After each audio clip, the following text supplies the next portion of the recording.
Eu uso necessário, somente o necessário. O extraordinário é demais. Eu digo necessário, somente o necessário. Por isso é que essa vida eu vivo em paz. Assim é que eu vivo, e melhor não há. Eu só quero ter o que a vida me dá. Milhões de abelhas vão fazer o mel pra eu comer. E se por acaso eu olhar pro chão tem formigas em profusão, e então prove uma. Você come formigas? Tranquilamente. E você vai adorar a coceira, aquela agidão. Móvel, cuidado! E o necessário pra viver você terá. Mas quando? Você terá. Eu uso necessário, somente o necessário. O extraordinário é demais. E eu digo necessário, somente o necessário. Por isso é que essa vida eu vivo em paz. Vejam pica-pau, pau, que só pensa em picar. Ai! Ele vai se dar mal, pra se alimentar. Não pique a peira no pé, pois peira picada no pé nunca presta, pois é. Não vai dar pé, você vai mal. Não pique essa pera como um pica-pau. Você entendeu esse angu? Claro que sim, Balu. Puxa vida, isso até parece conversa de louco. Vamos, Bagueira, entre no compasso. O necessário pra viver você terá. Está pra mim. Você terá.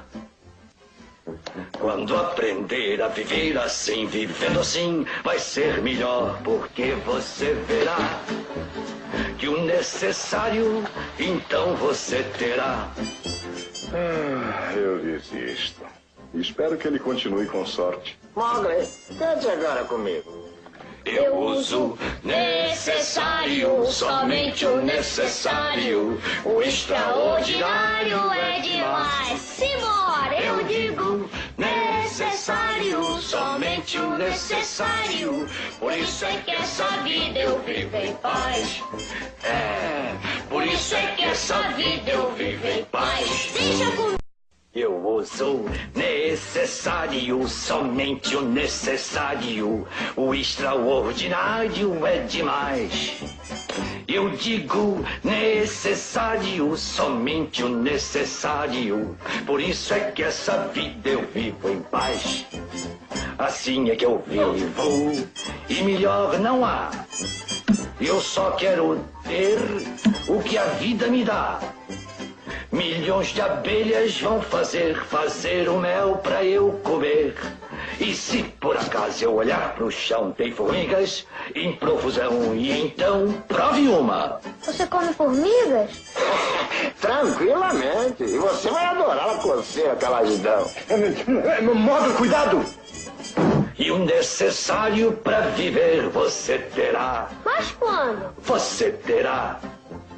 Eu uso necessário, somente o necessário. O extraordinário é demais.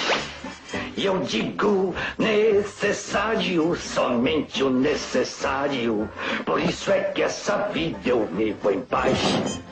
Vejam pica-pau, pau, que só pensa em picar. Ai! Ele vai se dar mal.